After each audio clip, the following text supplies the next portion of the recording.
A ANAC, Agência Nacional de Aviação Civil, fez um levantamento sobre os preços das passagens aéreas no Brasil a partir do segundo semestre do ano passado.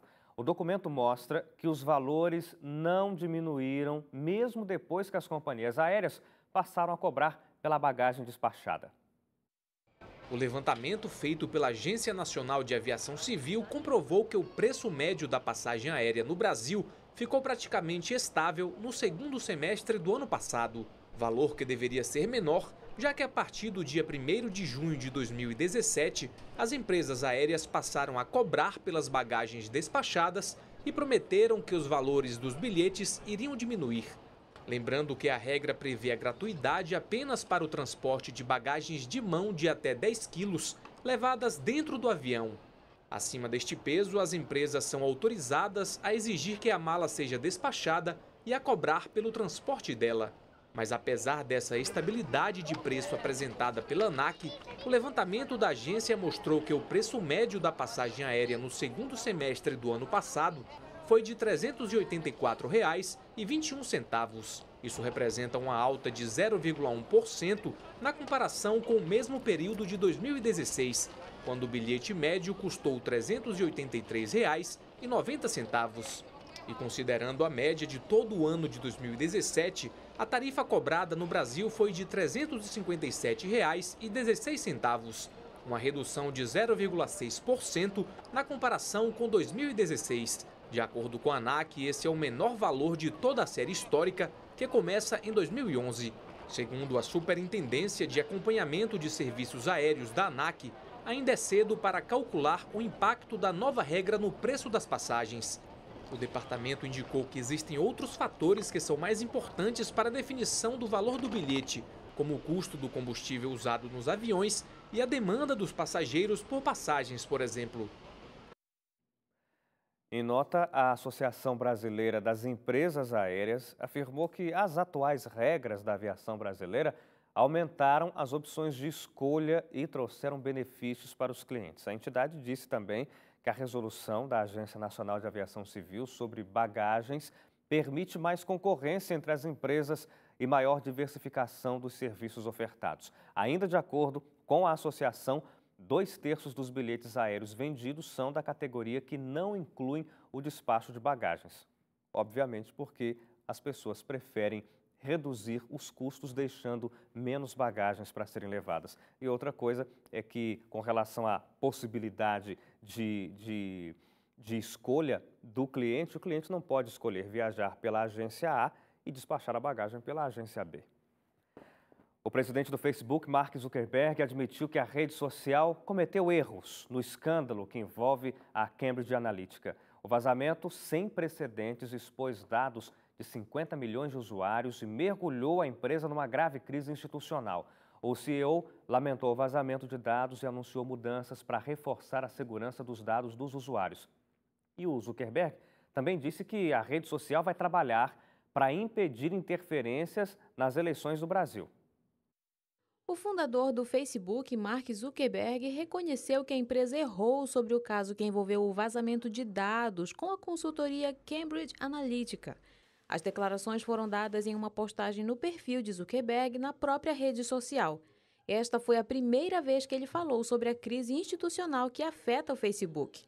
O incidente fez a marca perder quase 50 bilhões de dólares em valor de mercado só nos últimos 2 dias. A empresa britânica teria usado dados de usuários do Facebook enquanto trabalhava na campanha eleitoral do presidente americano Donald Trump.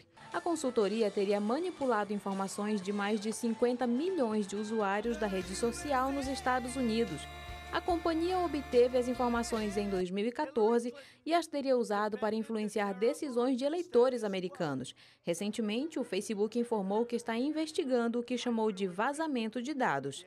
Zuckerberg disse que se arrependeu de ter confiado na Cambridge Analytica em 2015 e afirmou que, naquela ocasião, o Facebook recebeu uma certificação da empresa de que teria deletado todos os dados dos usuários. O escândalo colocou a empresa de Zuckerberg na mira das autoridades.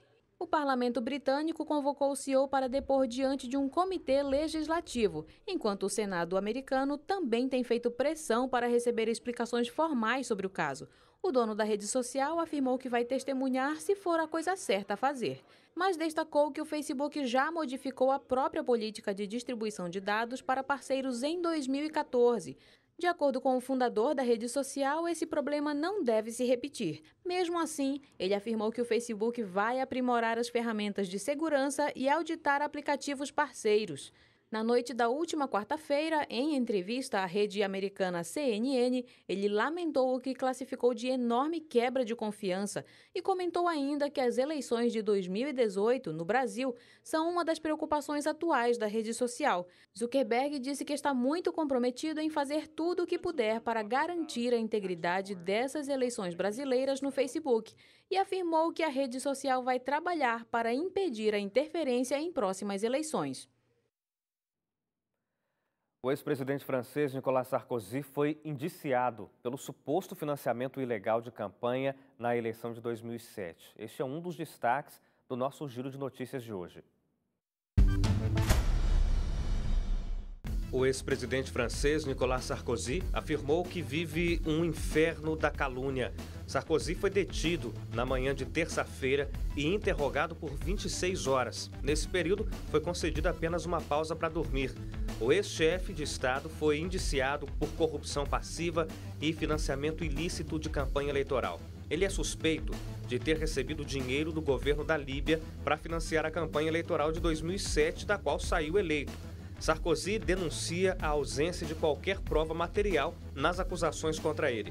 As acusações surgiram em 2012, depois da publicação de um documento que indica que o regime líbio apoiou a campanha dele. Mas o ex-presidente afirma que o documento é falso. A justiça francesa nega e declara que alguns documentos são autênticos e podem ser utilizados na investigação. A ação que investiga o ex-presidente foi aberta em 2013. E o governo russo considerou nojentas, insultantes e inaceitáveis as declarações do ministro das Relações Exteriores do Reino Unido, Boris Johnson. Ontem, o britânico comparou o Mundial da Rússia com os Jogos Olímpicos de Berlim, de 1936. Naquela época, a Alemanha estava sob o comando de Adolf Hitler. O porta-voz do Kremlin, Dmitry Peskov, declarou que a declaração é totalmente nojenta. Ele também disse que a fala não é própria de um ministro das Relações Exteriores. As relações diplomáticas entre os países se abalaram depois do caso do envenenamento de um ex-espião russo no sul da Inglaterra. O governo britânico considerou a Rússia como responsável pelo incidente em território inglês e adotou uma série de sanções contra Moscou. Londres expulsou 23 diplomatas russos do país e os acusou de fazerem espionagem. Em contrapartida, o governo russo anunciou a expulsão de 23 diplomatas britânicos, o fechamento de um consulado britânico e o encerramento das atividades do Conselho Britânico na Rússia. 3 astronautas decolaram do cosmódromo de Baikonur, no Cazaquistão, para um voo de 2 dias rumo à Estação Espacial Internacional. Mas desta vez levaram um item diferente da bagagem, uma bola que vai ser usada na Copa do Mundo da Rússia.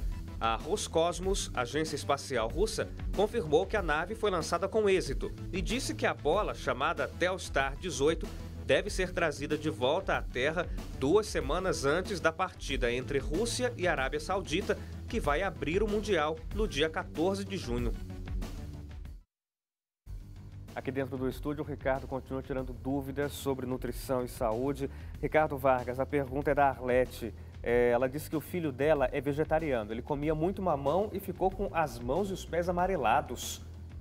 Como faz para voltar ao normal? Tem relação? Tem relação sim. O mamão e também outras frutas ou vegetais dessa coloração amarela intensa, como cenoura, abóbora japonesa, também chamada de abóbora cabotiá, tem muito beta-caroteno. Esse beta-caroteno ele pode gerar essa pigmentação da pele, principalmente nas palmas das mãos e na sola dos pés. Quando o caso está um pouco mais acentuado, muitas vezes até a parte branca do globo ocular começa a ficar um pouco amarelado. Para resolver isso é diminuir o consumo, tem que se diminuir o consumo.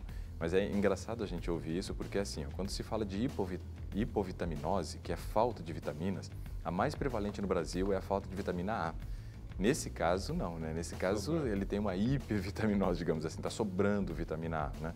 É só reduzir o consumo e com o tempo vai voltando ao normal. E não tem nenhum problema adicional? Se tivesse com um grau muito elevado, pode até gerar um certo comprometimento hepático, mas é difícil chegar nesse nível. A Amanda tem 17 anos e pesa apenas 47 quilos. Ela diz que não consegue ganhar peso, pelo contrário, ela perde peso com facilidade. O que pode fazer?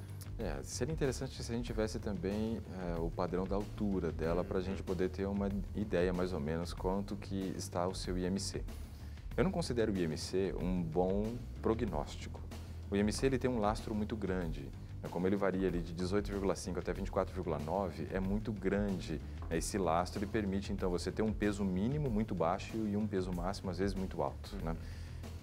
Provavelmente, ela tendo essa dificuldade de ganhar peso, ela vai precisar aumentar a ingestão calórica, mas também associar com uma atividade física que ajude na construção da massa muscular. Porque ganhar peso sem atividade física é ganhar gordura. E às vezes é melhor ser magro do que você começar a depositar gordura, porque já é provado que gordura é tecido inflamatório. Então não é algo interessante. Mas um aspecto que a gente precisa considerar é o seguinte. Tem algumas pesquisas que têm mostrando que existe realmente aquele magro de ruim, né? O povo fala assim, esse daí come, não engorda de jeito nenhum. O que acontece é que quando nós nascemos, nós temos uma quantidade de gordura marrom no nosso corpo. A gordura que a gente tem na idade adulta, na sua grande maioria, é a gordura amarela. A gordura marrom, ela tem um papel de controle da temperatura corporal do bebê, para que ele não tenha uma queda de temperatura entrando em um quadro de faltou o nome, eu tô ficando bem. Para mim também. Daqui a pouco a gente lembra, Sim. Isso é normal. Programa ao vivo acontece essas coisas, né? E eu não me preocupo com relação a isso. Mas aí, nesse caso, para ele não entrar nessa queda de temperatura muito baixa, né?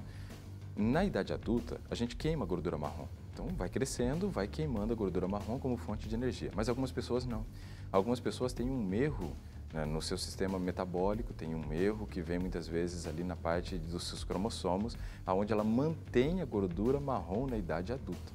Bom, se era para controle de temperatura corporal, toda a caloria que sobrava ajudava na manutenção da temperatura. Se não ajuda agora na manutenção da temperatura, porque eu estou adulto, não tenho mais esse problema, ajuda no quê? Dissipando calorias na forma de calor. E aí, nesse caso, em vez de você depositar as calorias, você dissipa ela na forma de calor. Então, esse é um problema. Se esse for o caso dela, ela pode comer e ela não vai ganhar muito peso. Mais importante do que peso é estado nutricional. Ricardo, mais uma pergunta. É hipotermia. Eu também lembrei. Agora passou, mas a gente lembrou. Tem alguém aqui dizendo que tem alergias a conservantes, corantes, lactose, alimentos, medicamentos, já teve vários choques anafiláticos até descobrir que tinha esse problema. Qual a indicação nutricional para Lorena, de Recife? Olha, tem muitas pessoas que têm realmente processos alérgicos muito graves, muito graves. É importante não só o teste do alergologista, aquele que você vai fazer aquele teste, né, onde você vai fazer vários furinhos e vai testar vários reagentes. É importante que ela também faça o teste genético. É um pouco mais caro, né, ou muito mais caro, mas vale a pena, para que ela realmente descubra quais são os alimentos, né, os quais ela tem esse problema de alergia, para que ela não volte a ter um choque anafilático, isso é muito perigoso. O que a gente indica? Fuja da indústria. A indústria, ela não tem como finalidade, né, oferecer saúde para as pessoas. Isso é um fato. A indústria não quer oferecer saúde. Quem oferece saúde é a terra, né? É o fruto que você colhe, são os alimentos in natura. Então a indústria ela tem o papel do quê? De trazer praticidade. Mas nessa questão de trazer praticidade, ela precisa transformar o alimento oferecido por ela atrativo. E aí tem algumas características que podem ser chamadas de características organolépticas ou sensoriais. Como é que a gente lembra essas coisas e esquece hipotermia, né? E essas características, né, elas são importantes para que atraia o olhar das pessoas para esse tipo de alimento, né? Então você entra com muito corante, muito acidulante, muito conservante e isso acaba gerando um potencial grande de alergia.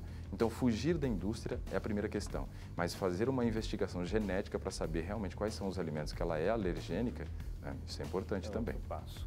A gente vai para o intervalo, na volta o Ricardo continua tirando dúvidas, nosso WhatsApp está aí, 12981352908. E na volta as definições da Organização das Nações Unidas sobre o acesso à água. Durante o Fórum Mundial da Água, esta quinta-feira foi lembrada como o Dia Mundial desse recurso e serve para pressionar governos a adotar políticas que garantam a preservação da água e o acesso universal ao bem.